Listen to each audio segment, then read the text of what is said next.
Voting trends ఎలా ఉన్నాయి ఏంటి అనేది మాట్లాడుకుందాం.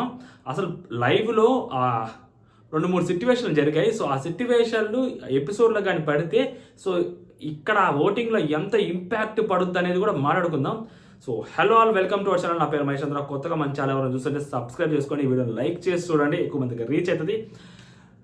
Kalyan, Emmanuel so, first, second ప్లేస్‌లో ఉన్నారు. వీళ్ళిద్దరి మధ్య ఓటింగ్ ఎలా పడుతుందంటే మామూలుగా కూడా కాదు. అసలు ఇమాన్యుయల్‌కి ఈ రేంజ్ ఓటింగ్ పడుతదా అని ఆలోచించే లెవెల్‌లో ఇమాన్యుయల్‌కి ఓటింగ్ పడుతుంది. సో, ఎక్కడెక్కడో వింటున్నాము. సో, ఇమాన్యుయల్ డేంజర్ జోన్‌లో ఉన్నాడు. ఇమాన్యుయల్‌కి అసలు ఓటింగ్ పడట్లేదని. సో, అవేమీ నమ్మకండి. ఇమాన్యుయల్‌కి చాలా గట్టిగా ఓటింగ్ పడుతుంది. రూరల్ ఓట్ బ్యాంక్ అవ్వచ్చు, లేకుంటే ఇమాన్యుయల్‌కి ఇప్పటివరకు చేసిన కాంట్రిబ్యూషన్ ఏదైతే ఉందో బిగ్ బాస్‌కి, సో, అతని గేమ్ ఏదైతే ఉందో, అతని ఎంటర్‌టైన్‌మెంట్ ఏదైతే ఉందో, సో, దానికి తగ్గట్టు గట్టిగానే ఓటింగ్ పడుతుంది. సో, క్లోజ్ టు కళ్యాణ్ అంటే కాదు. కళ్యాణ్‌కి, ఇమాన్యుయల్‌కి చాలానే దూరం ఉంది. దిల్‌సుఖ్ నగర్‌కి, పటాన్ చెరువుకున్నంత దూరం ఉంది దగ్గర దగ్గర. సో, చాలా గట్టిగానే దూరం ఉంది. ఈ అబ్బాయిది కళ్యాణ్ దగ్గరకొచ్చేసరికి ఏందంటే వరుసగా 3 రోజుల నుంచి అన్ని పాజిటివ్ ఎపిసోడ్‌లే. ఈరోజు లైవ్‌లో వాళ్ళ మదర్ వచ్చి వెళ్ళిపోతారు. ఆ బయట నుంచి చూస్తున్నప్పుడు ఆ అబ్బాయి ఎక్కెక్కి ఏడుస్తా ఉన్నాడు. సో, లైక్ మరి అంత ఏడ్చిన తర్వాత అలాంటి సిట్యుయేషన్ చూసిన తర్వాత ఎవరి గుండె మాత్రం కరగకుండా ఉంటది చెప్పండి. సో, చాలా గట్టిగానే ఓట్లు పడతాయి అబ్బాయికి. ఎందుకంటే టాప్ 1, టాప్ 2 విన్నర్ పొజిషన్‌లో ఉన్న వ్యక్తి కాబట్టి. సో, అలాంటిది అందరు మదర్‌లు వచ్చారు కదరా! మరి ఆ అబ్బాయికి ఎందుకు స్పెషల్ అంటే విన్నింగ్ రేస్‌లో ఉన్నాడు కదా! సో, విన్నింగ్ రేస్‌లో ఉన్న పర్సన్‌కి సో, అక్కడ లోపల చిన్నది జరిగినా కూడా పర్సనల్‌గా తీసుకుంటారు. సో, అలాంటిది ఆ అబ్బాయి ఏడ్చినప్పుడు ఆబ్వియస్‌లీ ఆ అబ్బాయి కోసం ఏడుస్తారు చాలా చాలా మంది. సో, వాళ్ళ మమ్మీ బయటకి వెళ్తున్నప్పుడు చాలా గట్టిగా ఏడుస్తారు. హైలైట్ ఏంటంటే తనూజ వాళ్ళ మదర్‌కి శారీ ఇచ్చుద్ది. సో, కళ్యాణ్‌కి వాళ్ళ మదర్ చెప్తారంట కప్పుతోనే రావాలి, ఖచ్చితంగా కప్పు లేకుండా వచ్చే సమస్య లేదు. బయట నీకు ఇంతమంది ఫ్యాన్స్ ఉన్నారు అది ఇదని వాళ్ళ మదర్ చెప్తారు. అండ్ తనూజకి మేబీ ఏదో వాళ్ళ మదర్ చెప్తారంట, ఆ రోజు నువ్వు అరిచావు కళ్యాణ్ మీద. అంటే కళ్యాణ్ ఏడుస్తుంటే ఈ అమ్మాయిని ఓదారుస్తుంటే సడన్‌గా అరిచి వెళ్ళిపోతుంది కదా లోపలికి. ఏంది ఎందుకు వెళ్ళిపోతుంది? సో, దాని గురించి మాట్లాడారంట. దాని తర్వాత అమ్మాయి శారీ ఇచ్చింది, పెట్టింది, పంపించింది. సో, కళ్యాణ్‌కి బీభత్సమైన పాజిటివ్ ఈ ఎపిసోడ్. ఎందుకంటే వాళ్ళ మదర్‌తో బాగా మాట్లాడారు అది. సో, రేపొద్దున ప్రోమో చూసిన తర్వాత ఓటింగ్ రేపు కళ్యాణ్‌దే ఉంటది కంప్లీట్‌గా. సో, గురువారం మొత్తం కళ్యాణ్‌దే. ఈ వీక్ అంతా అబ్బాయిదే. రేపు ఇంకా ఎక్కువ అబ్బాయిది ఉంటదనమాట. సో, కళ్యాణ్ ఫస్ట్ ప్లేస్‌లో ఉన్నాడు. ఇమాన్యుయల్ సెకండ్ ప్లేస్‌లో ఉన్నాడు.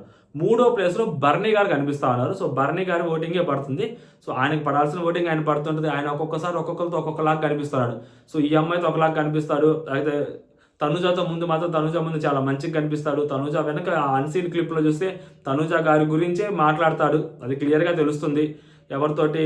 దివ్య గారితోటి. సో, దివ్య గారితోటి తనుజ గురించి ఆయన అన్నీ చెప్తాడు. మళ్ళీ తనుజ దగ్గర మాత్రం మంచిగా ఉంటాడు. మరి ఆయన కాన్సెప్ట్ ఏంటి? ఎందుకంటే అది బర్నీ గారి కోసమే అనుకోవడానికి లేదు. ఇప్పుడు బర్నీ గారు నాకొకటి చెప్పారు. అది సుమన్ అన్న నాకొకటి చెప్పాడని చెప్పి దివ్యకి చెప్తుంటాడు ఆ మాట. సో, అది బర్నీ గారి కోసమే చెప్పారని చెప్పి చాలామంది ఉంటారు. అంటే బర్నీ గారితోటి బర్నీ గారు ముందే కదా చెప్పేది. సో, సుమన్ అన్న నాకు చెప్పాల్సిన అవసరం ఏముంది అని ఆ మాట ఎందుకు అంటాడు? సో, కాబట్టి సుమన్ అన్న ఏదైతే వాళ్ళ వైఫ్ చెప్పారో తనుజతో కొంచెం తగ్గించమని అదే మాట సుమన్ అన్న బర్నీ గారికి చెప్తారు. బర్నీ దివ్యకి చెప్తారు. సో, దివ్యకి చెప్తూ బర్నీ గారు అమ్మాయి ఎప్పటికైనా కానీ సుమన్ అన్నకి తెలిసి మంచి జరిగింది. ఇప్పటికైనా తెలుసుకున్నాడు. ఆ రేంజ్‌లో మాట్లాడతాడు. సో, అక్కడ నుంచి చూసుకుంటే సో, ఆయన బయటికెళ్ళొచ్చిన ఆయనకి తెలీదా? సో, ఎవరికి ఎంత ఎక్స్‌పోజర్ వస్తుంది అనేది. సో, ఎవరికి ఎంత ఎక్స్‌పోజర్ ఉంది బయట, ఎవరికి ఏ రేంజ్‌లో ఓటింగ్ ఉంది అనేది ఆయనకి క్లియర్‌గా తెలుసు కదా!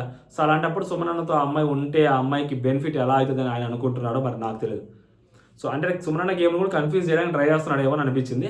బట్ బర్నీ గారికి కొంచెం మంచి ఓటింగే పడుతుంది. నెక్స్ట్ ప్లేస్‌లో డెమోన్ పవన్ ఉన్నాడు. So, demon Pavan and Pavan Kalyan వీళ్ళిద్దరి మధ్య చూసుకుంటే సో, డెమోన్ పవన్ దగ్గరికొచ్చేసరికి ఆ అబ్బాయి మొన్న నామినేషన్స్ గాని కొంచెం బెటర్ నామినేషన్ చేసుంటే ఈ రోజు పొజిషన్ వేరేలా ఉండేది అబ్బాయిది.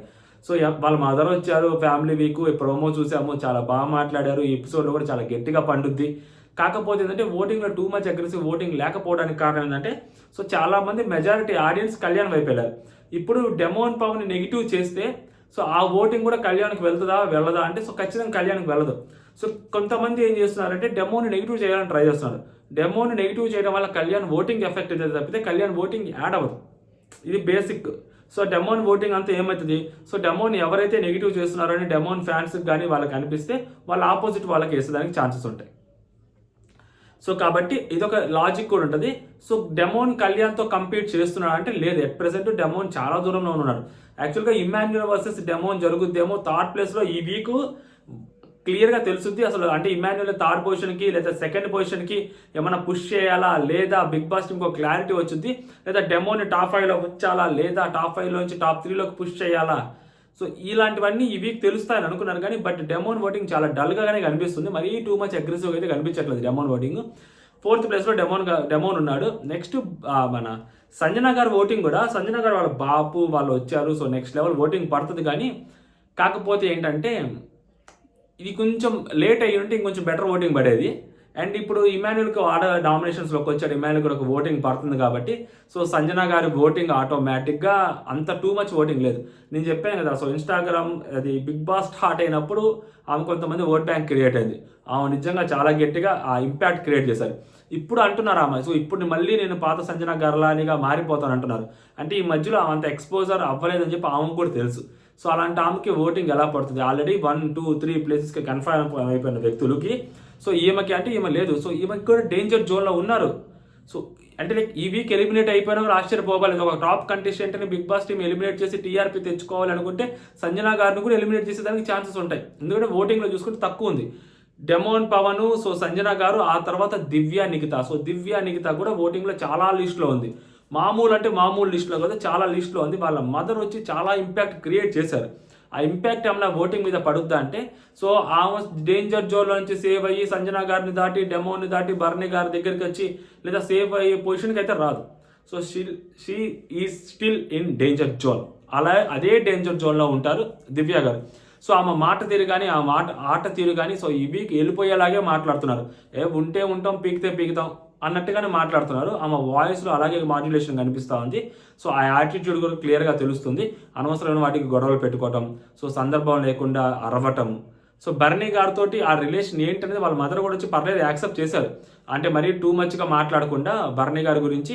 సో బర్నీ గారిని ఆమె ఒక అన్నగా తీసుకున్నారు, ఒక తమ్ముడుగాను ఆ అన్నగాను తీసుకున్నారు. అంటే ఇప్పుడు బర్నీ గారు అండ్ నెక్స్ట్ వచ్చేసరికి దివ్య నిఖిత అన్నా చెల్లెల్లాగా ఉన్నారు. ఇప్పుడు అది ఒక సడన్గా మ్యాన్ కోడలు అయిపోయారు అనమాట.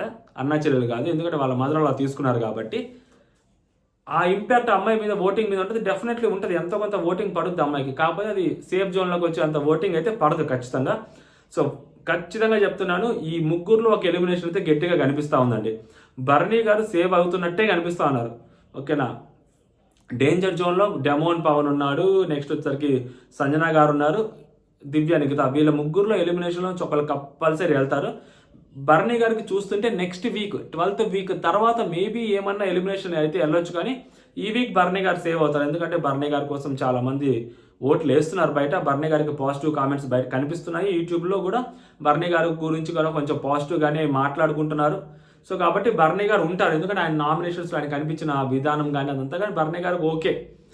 బట్ వీళ్ళ ముగ్గురికి కొంచెం డేంజర్ జోన్ ఉంది. ఎందుకంటే ఈ వీక్ వీళ్ళ పర్ఫార్మెన్సెస్ కానీ వీళ్ళ నామినేషన్స్ దగ్గర నుంచి కానీ వీళ్ళంతా లేదు బేసిక్గా.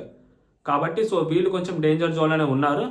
అండ్ ఎలిమినేట్ అయిపోవాల్సి వస్తే మాత్రం వీళ్ళ ముగ్గురులో పక్కా ఒకరు ఎలిమినేట్ అయిపోతారు. మోస్ట్లీ 99.9% దివ్య నిఖిత గారు ఎలిమినేట్ అవ్వడానికి బీభత్సమైన ఛాన్సెస్ కనిపిస్తూ ఉన్నాయి. ఫ్యామిలీకి వచ్చారు, వాళ్ళ మదర్ వచ్చారు, వాళ్ళ మదర్ని చూపించాలనుకున్నారు. మిగిలిన అక్కడ వెళ్ళిపోయిన ఒక నలుగురు కామనర్స్ కంటే బెటర్గా ఈమె ఉన్నారు, ఫ్యామిలీని తెప్పించుకున్నారు లోపలికి. సో కాబట్టి ఈమె ఆశ నెరవేరింది. So vote bank too much లేని వాళ్ళకి ఏంటంటే వాళ్ళ ఫస్ట్ ప్రయారిటీ, వాళ్ళ లాస్ట్ ప్రయారిటీ, వాళ్ళ అచీవ్మెంట్ ఏంటంటే ఫ్యామిలీ వీక్లో ఫ్యామిలీని లోపలికి తీసుకొచ్చుకోవాలని చాలామంది దానికోసమే ఉంటారు, దానికోసమే గేమ్ ఆడతారు, మనం విన్ అవ్వలేమని తెలిసినప్పుడు. సో కాబట్టి దివ్య నిఖిత గారు ఆ పొజిషన్ వరకు వచ్చారు. సో దివ్య నిఖిత గారికి ఆ మాత్రం సరిపోతుంది అని బిగ్ బాస్ టీమ్ అనుకుంటే మాత్రం so as per the votes ఆమె లిస్ట్లో ఉన్నారు కాబట్టి ఎలిమినేట్ చేసేస్తారు. లేదు అంటే సో నో ఎలిమినేషన్ పెట్టి నెక్స్ట్ వీక్ తీసుకురావచ్చు. బట్ 99.9% మాత్రం ఎలిమినేషన్ మాత్రం దివ్య గారు అవుతారు. నో ఎలిమినేషన్ ఉండేదానికి చాలా తక్కువ ఛాన్సెస్ ఉన్నాయి. ఓకేనా, సో అది ఓటింగ్ అనాలిసిస్. అండ్ తనూజ గారి ఓటింగ్ ఎవరికి పడుతుంది అనేది అసలు చాలా గట్టిగా కనిపిస్తుంది. ఎందుకంటే ఒక్కొక్కసారి ఇమాన్యుయల్ ఓటింగ్ చూస్తుంటే తనూజ గారి ఓటింగ్ కూడా ఇమాన్యుయల్కి యాడ్ అవుతుందా, లేకపోతే తనూజ గారి ఓటింగ్ అసలు మొత్తం సైలెంట్ అయిపోయిందా కంప్లీట్గా. బర్నీ గారికి ఎంతో కొంత పడుతూ ఉంటుంది ఆ బాండింగ్ అప్పుడప్పుడు చూసి. ఓకేనా, బర్నీ గారికి ఎంత వేయకూడదన్నా ఎంతో కొంతమంది వేస్తుంటారు. ఆ ఫ్యామిలీ ఆడియన్స్ తనూజ గారిని ఇష్టపడే వాళ్ళు సో బర్నీ గారి బాండింగ్తో కలిపి ఇష్టపడే వాళ్ళు ఉంటారు.